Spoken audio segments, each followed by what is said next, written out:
That was from a couple of years ago. I wish it actually was as quick as that and was as cheap as that. Anyway, hit the music.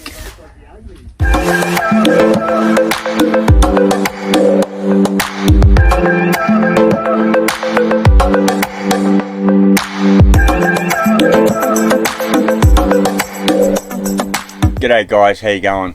Well, Silverwake got pulled out of the water up on the slip and got anti-fouled and cleaned, and I had my insurance survey. Unfortunately, I was up the coast when this happened, so I didn't really get any footage of it in the process of coming out. There was some brief video taken of it up on the cradle after it was painted, but there was no video of it actually getting cleaned. But the feedback was that it was in pretty good condition. The hull is very, very smooth. It has been soda blasted and fed and primed and everything before, so it cleans up really quick, and they painted it up and it looked pretty schmick.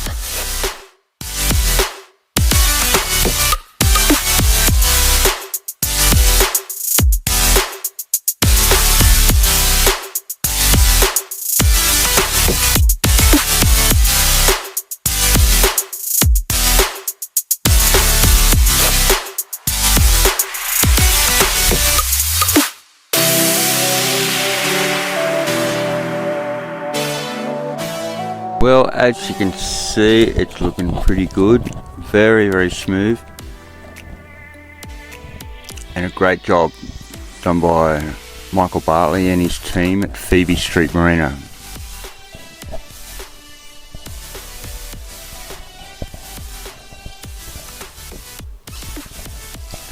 Nice even coats. Prop and shaft have been coated with prop speed. I've had a new anode thrown on there.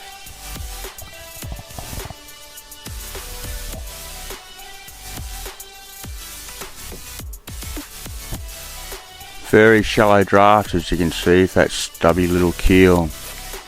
In hindsight, I probably wouldn't have went for a keel like that, but it is what it is.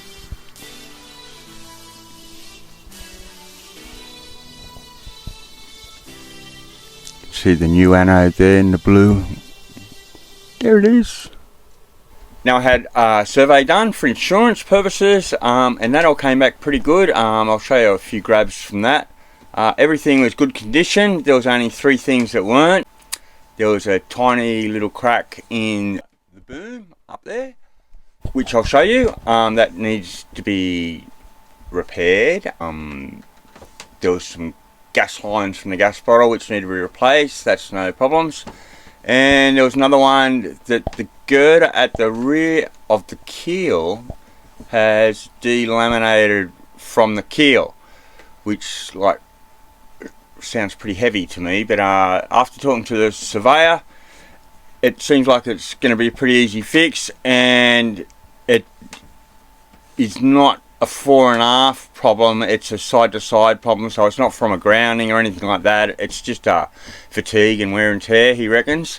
And he said it's still certainly fine for harbour sailing and, you know, nothing too extreme offshore. So that's good, but I will be repairing that in a couple of weeks, and hopefully we'll get some good footage out of that, and hopefully it all goes well. So this is more or less what a survey looks like. They're quite professionally done, as you can see. All my sort of stuff is good condition, everything said that. With the mast and rigging, my mast is in good nick, all the rigging is brand new. The mast was recently cut in half and sleeved. This is the boom problem. As you can see, it's just a tiny little crack, but it will have to be addressed because it's on the survey now and it's going to insurance. And this is where it fell apart here. You can see the keel had a problem, and this is my grief. The keel girder frame has secondary bonding fractured from the keel wall structure on the starboard side. Well, we'll have a look and I'll see if I can show you where it's delaminated. Just need to remove this bit of the sole.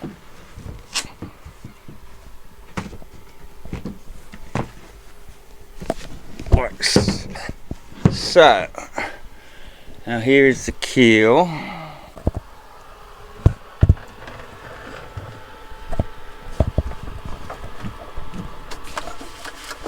All on here, this will all need to be ground back and then all glassed, you know, all the way around in there.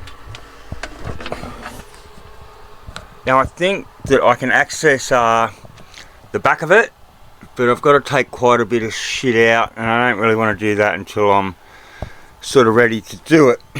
Got to take all the, you know, the start batteries and a lot of other things out of the way to access it.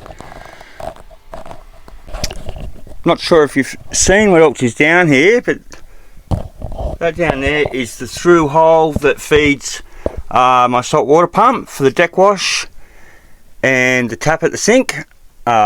This here is, you know, a filter in that, and this is for my air conditioning that runs off salt water as well for cooling and that. I've got a pretty decent bilge pump down there. You can see that we attach it to this long bit of aluminium because obviously that's pretty far down to get. So you just unscrew that and you can lift out the whole bilge pump and service it or do whatever. While I've got this open, I'll just show you. This is the speeder, the log. That little wheel turns there. It's there in its spare position. So to replace it, you just undo the locking screw at the bottom, give it a twist and pull it out, and have the other one ready to go back in. Obviously that's on the bottom of the boat, so yeah, water will come pouring out, so don't dawdle, but it's, you know, you'll only get a litre or so. And that's the transducer for the depth sounder there. Well, to wrap this up, here's the recommendations from the surveyor.